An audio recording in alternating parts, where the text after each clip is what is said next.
नमस्कार दोस्तों, आप सबका स्वागत है। बिहार बोर्ड मैट्रिक परीक्षा के लिए आज विज्ञान का बहुत ही महत्वपूर्ण ऑब्जेक्टिव प्रश्न है। दोस्तों, अगर आप अपने स्कूल, जिला या बिहार टॉपर करना चाहते हैं तो जितने भी वीडियो अपलोड कर रहे हैं दोस्तों, उसे ज़रूर देखें, क्योंकि यह सभी 5 साल का प्रश्न जो बार बार पूछे गए हैं। तो चलते हैं प्रश्न की ओर। पहला प्रश्न आप देख रहे हैं कि दो समांतर समतल दर्पण के बीच रखी वस्तु के मूलतः कितने प्रतिबिंब बन सकते हैं। यानी दो समतल दर्पण है और उन दोनों के बीच में इस तरह से मान लीजिए दर्पण है, इस बीच में अगर यदि हम कोई वस्तु रख रहे हैं तो वह कितना प्रतिबिंब बनेगा। ऑप्शन ए 1 है, ऑप्शन बी 2 है, ऑप्शन सी 4 है, ऑप्शन डी अनंत है। अगर आप ऑप्शन नंबर डी सोचे हैं तो बिल्कुल सही सोचे थे, अनंत बनेगा। दो समांतर समतल दर्पण के बीच रखी वस्तु का मूलतः कितना प्रतिबिंब बनता है, अनंत। अगर आप सैलून में जाते होंगे तो उस सैलून में जो बाल कटाने जाते हैं तो सैलून में क्या रहता है, समतल दर्पण रहता है। और आप उसमें जब बैठते हैं तो देखते हैं कि बहुत सारा इमेज माथे का, पीछे का, आगे का बन जाता है। तो आप समझ गए होंगे कि बहुत सारा बनता है, अनंत। चलते हैं अगले प्रश्न की ओर। प्रश्न है अगला आपका, यदि किसी अवतल दर्पण के ध्रुव से फोकस की दूरी 25 सेंटीमीटर है तो फोकस से वक्रता केंद्र की दूरी क्या होगी। तो 25 सेंटीमीटर होगा। दोस्तों, ये बात ये पूछ रहा है कि यहाँ से यहाँ तक, यहाँ से यहाँ तक की दूरी, यानी कि अवतल दर्पण के ध्रुव से फोकस की दूरी कितना है, यहाँ से 25 सेंटीमीटर है, यहाँ से। और हम इधर से पूछ देंगे तो बतवा तो एक के पढ़ाना 25 सेंटीमीटर न हो जाएगा। ये एक ही बात बोलता है, यानी कि एक मान लीजिए ए और ये बी है तो बी से ए 25 सेंटीमीटर है। अब फिर बोल देंगे हम ए से बी कितना सेंटीमीटर है तो 25 सेंटीमीटर न रह जाएगा। तो यही प्रश्न पूछ रहा है, तो ऑप्शन नंबर बी बिल्कुल सही हो जाएगा। चलते अगले प्रश्न की ओर। प्रश्न है आपका, हीरे का अपवर्तनांक 2.4 है। हीरो में प्रकाश की चाल क्या होगी। जब हीरे का अपवर्तनांक 2.4 रहेगा तो उसमें प्रकाश की चाल कितना रहेगी। ऑप्शन नंबर डी बिल्कुल सही हो जाएगा, 1.2 गुना 10⁸ मीटर प्रति सेकेंड। अगला प्रश्न है बहुत ही मस्त प्रश्न और अच्छे प्रश्न और बहुत बार पूछे गए हैं। लेंस की क्षमता का एसआई मात्रक क्या होता है। लेंस की क्षमता का एसआई मात्रक क्या होता है।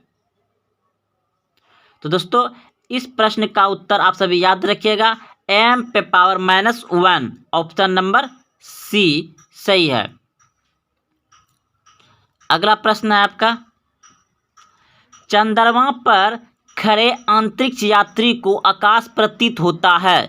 चंद्रमा पर खड़े आकाश प्रतीत कैसा होता है। दोस्तों, सबसे पहले चंद्रमा की बात करें तो चंद्रमा क्या है, एक उपग्रह है। किसका, पृथ्वी का एकमात्र उपग्रह है।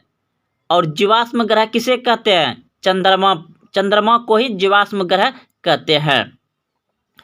दोस्तों, जब चंद्रमा पर कोई भी व्यक्ति जाता है तो चंद्रमा पे क्या है, वायुमंडल नहीं है, जिसके कारण एक दूसरे का आवाज़ नहीं सुन पाता है।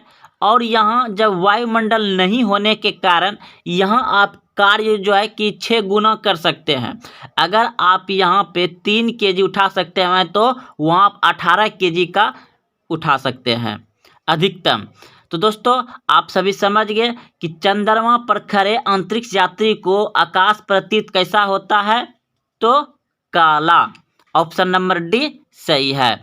अगला प्रश्न है, विद्युत धारा की प्रबलता को मापने के लिए किसका उपयोग किया जाता है। विद्युत धारा की प्रबलता को मापने के लिए किसका उपयोग किया जाता है। तो इस प्रश्न का उत्तर हो जाएगा ए मीटर। ऑप्शन नंबर ए सही हो जाएगा। अगले प्रश्न की ओर। प्रश्न है, विद्युत चुम्बक बनाने में प्रायः किस पदार्थ के क्षार का उपयोग किया जाता है। विद्युत चुम्बक बनाने में प्रायः किस पदार्थ के क्षार का उपयोग किया जाता है। तो ऑप्शन नंबर ए बिल्कुल सही है। नर्म लोहे का विद्युत चुम्बक बनाया जाता है। अगला प्रश्न है आपका, कौन सा ओ धातु विद्युत का सुचालक है? कौन सा ओ धातु विद्युत का सुचालक है? तो इस प्रश्न का उत्तर हो जाएगा आपका ग्रेफाइट। ऑप्शन नंबर बी सही है। अगला प्रश्न है, आवर्त सारणी में किसी वर्ग में ऊपर से नीचे जाने पर तत्व का धात्विक गुण क्या होता है? आवर्त सारणी में किसी वर्ग में ऊपर से नीचे जाने पर तत्व का धात्विक गुण क्या होता है?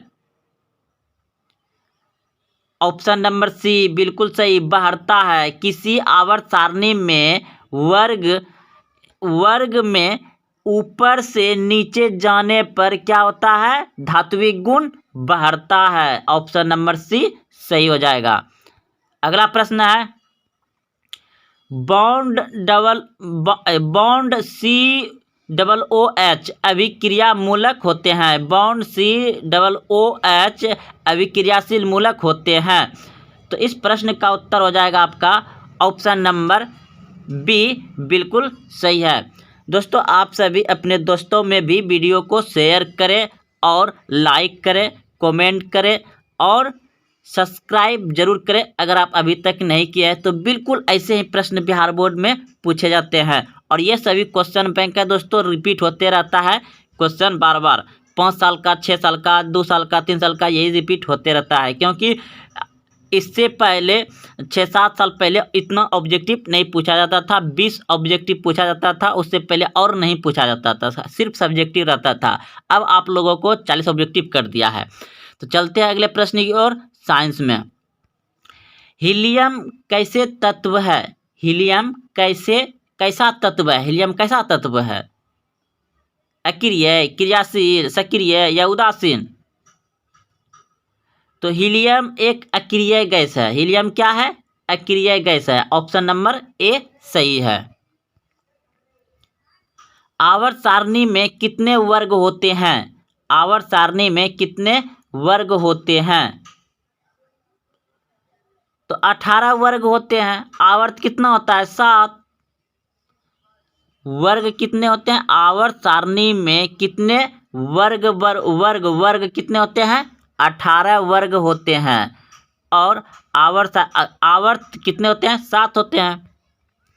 अगला प्रश्न है, जल का pH मान कितना होता है? जल का pH मान कितना होता है? तो 7 होता है। जल क्या होता है? उदासीन होता है। और अम्लीय क्या होता है? 7 से कम। क्षारीय क्या होता है? 7 से अधिक। अगला प्रश्न है, किसी पदार्थ से ऑक्सीजन का निष्कर्षण कहलाता है? तो इस प्रश्न का उत्तर हो जाएगा अवकरण। ऑप्शन नंबर बी सही है। अगला प्रश्न है, वन पारिस्थितिक तंत्र में हिरण होते हैं। वन पारिस्थितिक तंत्र में हिरण होते हैं। प्राथमिक उपभोक्ता। ऑप्शन नंबर बी सही है। हमारे शरीर में विभिन्न जैविक कार्य का नियंत्रण होता है। यानी कि हमारे शरीर में विभिन्न जैविक कार्यों का नियंत्रण होता है। किसके द्वारा होता है? तंत्रिका द्वारा, रसायनों द्वारा। तंत्रिका एवं रसायनों दोनों के द्वारा, या इनमें से कोई नहीं। तो इस प्रश्न का उत्तर हो जाएगा ऑप्शन नंबर सी बिल्कुल सही है। तंत्रिका एवं रसायनों दोनों के द्वारा। ऑप्शन नंबर सी बिल्कुल सही है। हमारे शरीर में विभिन्न जैविक कार्य को नियंत्रित कौन करता है? तंत्रिका द्वारा और रसायनों के द्वारा। तो ऑप्शन नंबर सी बिल्कुल सही हो जाएगा, दोनों। अगला प्रश्न है, निम्नलिखित में कौन एमिनो अम्ल के विखंडन से बनता है? निम्नलिखित में कौन एमिनो अम्ल विखंडन से बनता है? NH3। ऑप्शन नंबर सी सही है। अगला प्रश्न है, हृदय के वेस्मों को का शिथिलीन कहलाता है? हृदय के वेस्मों का शिथिलीन कहलाता है। तो इस प्रश्न का उत्तर हो जाएगा आपका ऑप्शन नंबर बी, बिल्कुल सही है, डायस्ट्रायल। ऑप्शन नंबर बी सही है। अगला प्रश्न है आपका, इनमें किसके द्वारा अमीमा भोजन का अंत ग्रहण करता है? इनमें किसके द्वारा अमीमा भोजन का अंत ग्रहण करता है? कूटपाथ, कूटपाथ। ऑप्शन नंबर ए सही है, कूटपाथ। अमीमा किसके द्वारा भोजन ग्रहण करता है या अंतर ग्रहण करता है? कूटपाथ, कूटपाथ। ऑप्शन नंबर ए सही है। अगला प्रश्न है आपका, आयोडीन की कमी से रोग होता है? आयोडीन की कमी से रोग होता है। तो आप सभी जानते हैं कि आयोडीन की कमी से क्या होता है? घेंघा रोग होता है। और इंसुलिन की कमी से क्या होता है? मधुमेह रोग होता है। इंसुलिन की कमी से मधुमेह रोग, और आयोडीन यानी कि नमक की कमी से होता है घेंघा रोग। तो दोस्तों ये सभी प्रश्न जो था आपका बहुत महत्वपूर्ण ऑब्जेक्टिव था, और बिल्कुल ऐसे ही प्रश्न दोस्तों पूछे जाते हैं। आप इस वीडियो को अंत तक देखते हुए आए हैं तो आप कमेंट करें कि कैसा लगा, और अपने दोस्तों में शेयर भी ज़रूर करें। तो चलते हैं, मिलेंगे फिर शाम में। जय हिंद, जय भारत।